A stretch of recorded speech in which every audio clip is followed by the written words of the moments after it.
Radio Red de RCN. Grandes audiencias. En la hora de la verdad, al oído.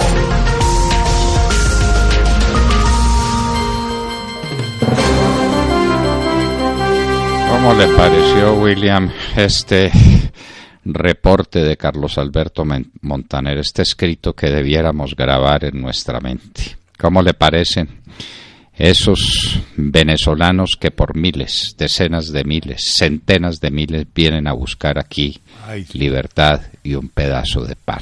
Bendito sea Dios. ¿Y cómo le parece la última noticia? Preso en Brasil por corrupto un expresidente de Petrobras. Es como si aquí pusiéramos preso a un presidente de Ecopetrol o a su junta directiva. Bueno, ahí le cuento cosas, William, para que usted dirá si tienen un espacio en al oído. Adelante, William. Total, doctor. Expresidente de Petrobras y expresidente del Banco del Brasil. Nada menos. El Banco do Brasil, que es el banco más grande del continente americano, pero más grande a unas distancias siderales de todos los demás. Nada menos que eso.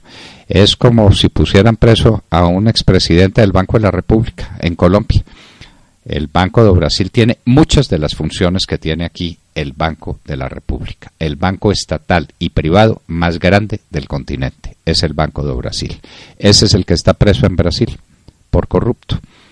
Y entonces aquí, cuando se habla de Reficar, metemos a la cárcel o perseguimos al señor Cabrales y a 6 miembros de la junta directiva, a nadie, y cuando viene lo de Odebrecht, nadie fue, nadie tuvo la culpa, nadie recibió un peso, nadie, sino Juan Manuel Santos. Bueno, William, al oído. Sí, ese es un buen tema, doctor Londoño, porque toda esa cantidad de dinero que se movió, por ejemplo, con el tema de Odebrecht, no fue para una persona, eso se repartió, ¿no? Ahí vemos, las últimas noticias hablan de que Odebrecht movió 1.880 millones con un primo de Otobula. Cada día conocemos más y más detalles, ¿no? Ese dinero se movió por muchos sitios, ¿no? Y Santos sale a decir que solo medios mandos. Sí, claro. Medios mandos. Él es un mando medio. Él que recibió en la campaña el dinero de Odebrecht para ganar la campaña y que lo recibieron los ñoños y los musas a quienes él desconoce ahora como sus amigos entrañables. ¿Y quién le puso los votos a Santos en las elecciones? Los señores del partido de la U que le pusieron todos sus votos y él no, eso por allá nada. Bueno, William, Señor, esto está pues... Eso está como para alquilar balcón.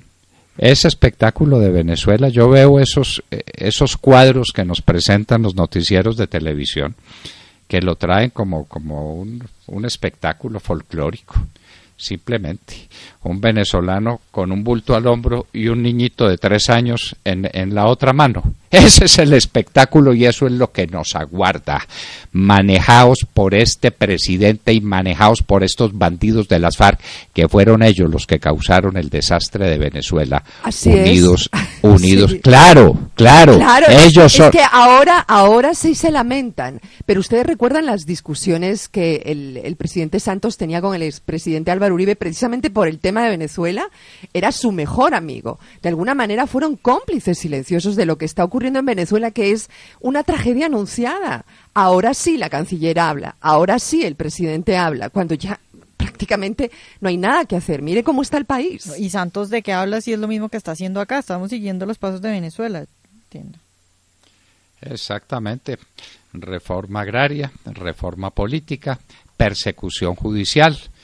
Y ahí están, William, los parlamentarios del Centro Democrático diciendo lo que nosotros estamos diciendo desde hace cuántos meses. Sí, por Dios, programa único, por Dios, candidato único, por Dios, esto va para el desastre.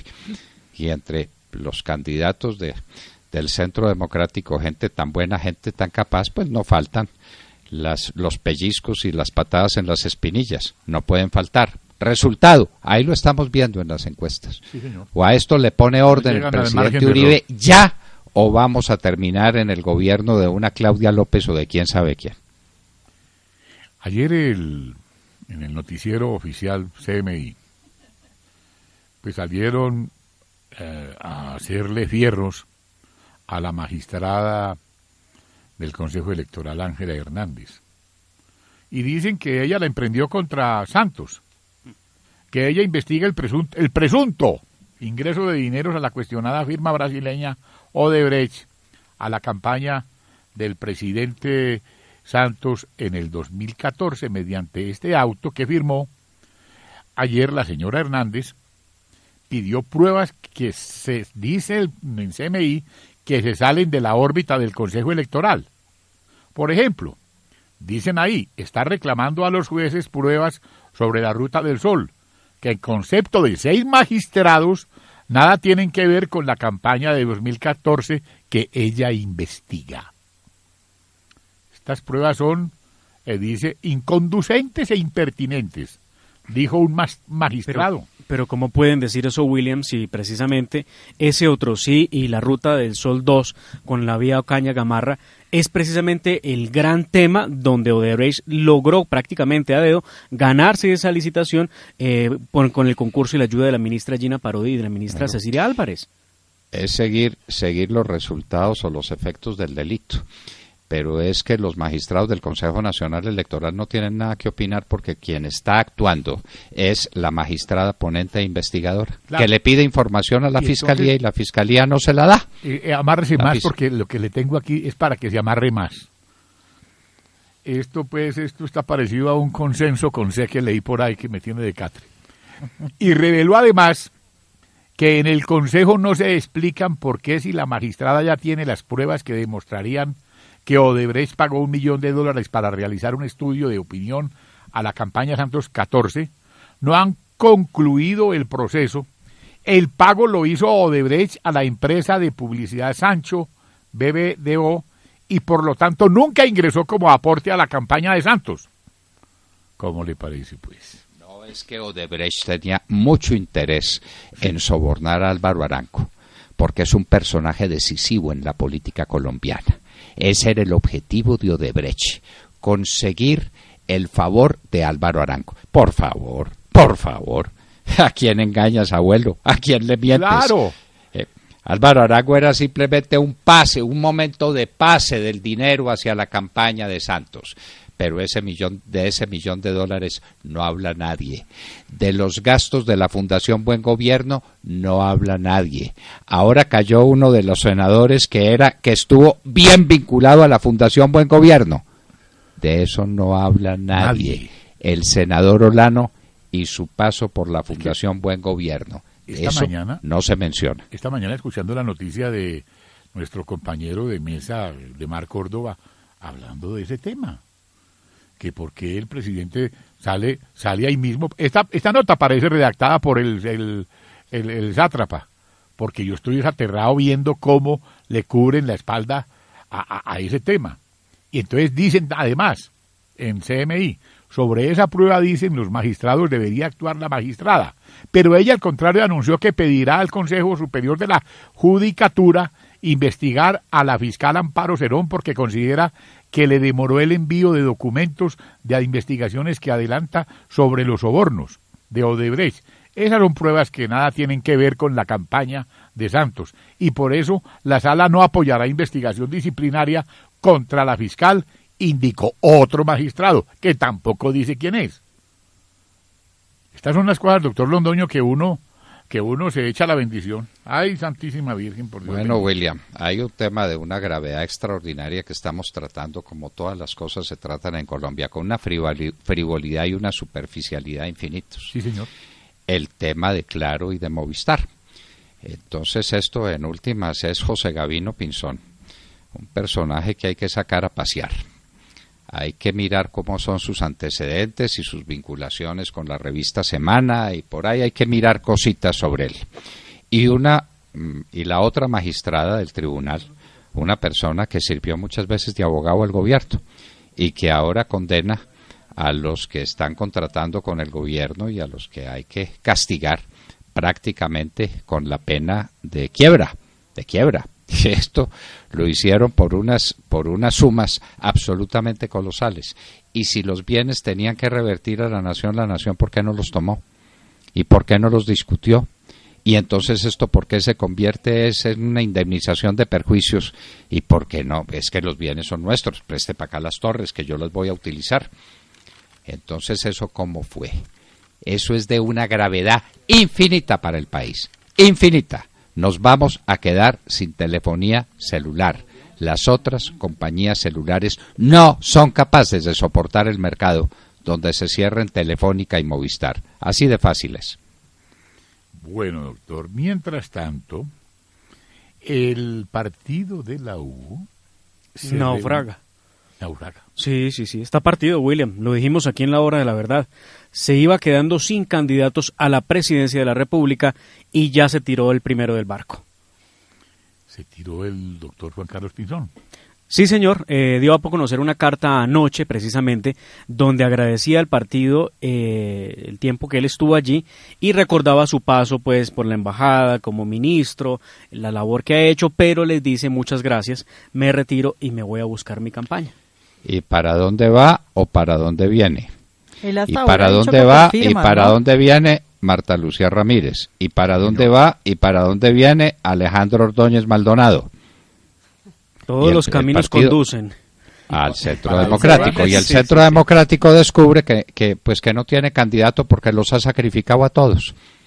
Entre todos ellos, como hemos dicho, excelentes personas, excelentes políticos, gente ilustradísima, gente extraordinariamente capaz, pero compitiendo entre ellos. Entonces, ¿cuál es el resultado? La confusión, la gente no sabe cuál es el candidato. Recuerde, divide y vencerás. Por eso, y por eso sacan el 0,5, el 0,3 o el 0,6% de la favorabilidad en el voto. En eso está pues el Centro Democrático. Claro, por hacer lo que dijimos, por Dios, no lo hagan, por Dios, no se dividan, por Dios, programa único, candidato único. Ya, esto no da tregua. No, señor.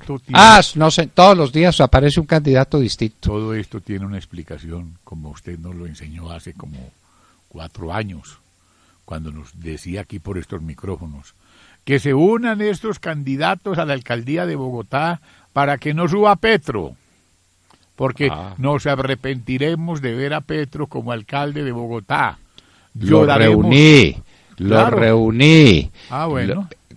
Lo que estarán recordando esos tres personajes. Les dije, por Dios, ustedes son el futuro de la política de Bogotá y de la política del país y tienen visión. Por Dios, únanse, ¿no?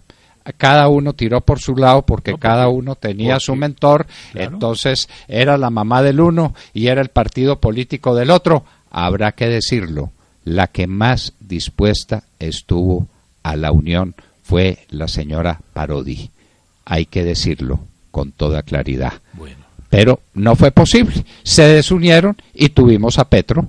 Pero claro. Ustedes no se arrepentirán porque Petro de candidato de alcalde será el peor fracaso para Bogotá. Nunca olvidaré esas palabras suyas aquí en este medio de comunicación. Y salió al pie de la letra. Que no les pase, William, doctor Fernando, en el partido lo mismo que sucedió en aquel entonces donde le abrieron la puerta a Gustavo Petro, porque es que la idea de esa carta que le presenta los congresistas al presidente Álvaro Uribe Vélez es darle luces y ayudarle a buscar una solución rápida, porque el tiempo pasa y la gente pregunta, ¿quién es el candidato? ¿Cuándo sale el candidato? Y en la carta lo que le piden los congresistas al presidente Uribe es que esos 5 precandidatos, no sabremos al fin cuántos van a ser, esos precandidatos entre ellos mismos busquen un consenso, lo logren, lleguen a un acuerdo y digan, nuestro líder o a quien vamos a seguir es el candidato. ¿Quién sería el filólogo que escribió esa carta? Es que la gente a mí me pregunta, por ejemplo, porque es que no se sabe nada, entonces me preguntan, pero ni siquiera se sabe cuál es el mecanismo, por dónde va la cosa, nada se sabe. Ya, pues nada se sabe, nada, estamos en nada y entonces mientras tanto pues no hay nada. Con candidatos excepcionales y con un partido triunfador, lo que tenemos es un horizonte de derrota. Eso es lo que tenemos. Y entonces van adelante Petro, y va adelante Fajardo, y va adelante Claudia López, y van adelante todos. Y mientras tanto, Oscar Iván Zuluaga paralizado, detenido, congelado en un proceso penal que no tiene horizonte. Sí, Luis Alfredo Ramos engavetado en la Corte Suprema de Justicia. Y el partido en ninguna parte. Y Demar, por pura curiosidad, esta es una carta de los parlamentarios a otro parlamentario que es el presidente Uribe Vélez. ¿Por dónde la difundieron? Doctor Fernando, la carta se le entregaron al presidente Uribe se la entregaron ayer. La carta yo veo se filtró porque se esperaba que fuera el presidente Uribe el que la diera a conocer con su opinión respecto a ella. Pero ¿quién la filtró? ¿Quién la filtró y por dónde? Que nosotros nos enteramos. Yo me enteré de esa carta esta mañana. La vimos en el diario El Tiempo esta mañana. No, pues tenía que haberse enterado usted porque si no, no se hubiera presentado ese horror de ortografía que hay ahí al final para que hablemos claro. Les tengo una al oído de un tamaño. Escuchen esto. Esta semana en Antioquia se llevó a cabo una reunión donde se celebraba, entre otras cosas, el aniversario de la Armada Nacional. El señor almirante Herrera, comandante de la Fuerza de Tarea contra el Narcotráfico Neptuno, que ahora pusieron también en la operación Agamenón, en una reunión con empresarios y miembros de la Reserva Naval, dijo lo siguiente, y váyanse de espalda. Respecto al tema de los niveles de coca en Colombia, dijo que el narcotráfico simplemente era un tema de mercadeo y que un negocio de ese nivel de utilidades solo se podía arreglar legalizando la droga. ¿Quién dijo eso? Repito, el señor almirante Herrera, comandante de la Fuerza de Tarea. Esto nos lo confirma uno de esos asistentes a esa reunión. Bueno, ahí estamos, pues. De manera que lo único que se puede hacer es legalizar la droga. Está bien. ¿Por qué no se lo propone a Trump y a los presidentes de los países europeos y a la Unión Europea? ¿Qué hacemos nosotros legalizando la droga? Pues de hecho la tenemos legalizada. De hecho, ¿qué es legalizado? Legalizado es lo que no se persigue. ¿Quién está persiguiendo aquí a los narcotraficantes? Nadie. Nadie. Si están dictando conferencias en los colegios de las Madres del Sagrado Corazón, están dictando conferencias en las universidades, en la Universidad del Cauca, para poner un ejemplo, están dictando conferencias en todas partes. Ellos, los bandidos, los que trafican con la droga. Entonces, ¿está legalizada o no está legalizada? Totalmente. En Colombia la cocaína está legalizada. No está en todos los municipios del país. No está en todas partes donde les da la gana estar. Tratan de llevar unos policías que erradiquen y les caen encima y los capturan y los capturan, los secuestran y hacen con ellos horrores y oprobios. Y el ejército ahí, y la armada ahí, y la fuerza aérea con los aviones en los hangares. Por Dios. Eso está legalizado y bendecido. Pero parece que quieren bendiciones más altas todavía, ¿no? Ay, María. Bueno. ¿Y el ñoño? ¿Cómo es el cuento del ñoño, Vanessa? Sí, pues, ¿cómo les parece que mucho se estaba hablando sobre el paradero del senador del partido de la U, el ñoño Elías, Bernardo el ñoño Elías? Porque el martes, cuando el fiscal general, Néstor Humberto Martínez, volvió a vincularlo como presunto beneficiario de las coimas de Odebrecht, que se había repartido en Colombia estas coimas, pues el señor ñoño Elías no estaba en el Congreso. Entonces todo el mundo estaba diciendo, pero ¿dónde está este señor? Que lo llamaban a la oficina y el señor no contestaba, que no había razón de él. Entonces se especulaba que por esas acusaciones que se le estaban haciendo, el señor había salido del país o se había volado. Sin embargo, pocas veces lo vemos en el Congreso. Sin embargo, ayer volvió a aparecer.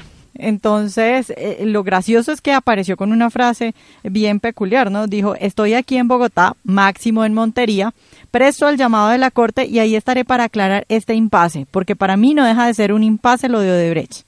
Un impasse. Un pequeño impasse. Bueno, el gran elector de Santos, porque a Santos se le olvida eso, como tiene corta memoria. Decía el Libertador que la ingratitud es el más horrendo de los pecados que puede cometer una persona. Entonces Santos es ingrato con el ñoño Elías y con los Musas y con Guerra y con todos los que lo eligieron. Se está olvidando de ellos. Ay, la memoria de Santos. Están estrenando oficina casi en el centro de Bogotá. Resulta que nos comentan, doctor Fernando, al oído, que en uno de los pisos de Residencias Tequendama, los terroristas de las FARC ya tienen oficina propia donde atienden en Bogotá. Y además como muchos congresistas. Estarán en el Consejo de Bogotá también allá, porque van a estar en el Consejo. Las Residencias Tequendama. Ay, alma bendita de Pedro Juan Moreno. Sí, señor. ¿Cómo le parece? Bueno, muy bien. Ay. Entonces vamos a hablar con un concejal de la ciudad de Cúcuta por el Centro Democrático, Juan Capacho. Él nos va a decir qué es lo que está pasando en esa ciudad, qué es lo que está pasando con Venezuela. Como aquí no tomamos en serio los problemas serios. Como lo dijimos en la hora de la verdad hace meses o años, Venezuela entera se va a venir para Colombia, huyendo del despotismo de allá, para caer en el despotismo de acá, pero esa es otra historia. ¿Qué está pasando en Cúcuta y cómo puede Cúcuta recibir tanta gente desesperada, enloquecida, que llega buscando un pedazo de pan y un techo donde guarecerse? En un minuto estaremos con Juan Capacho, concejal de Cúcuta por el Centro Democrático. William, les hablábamos al oído.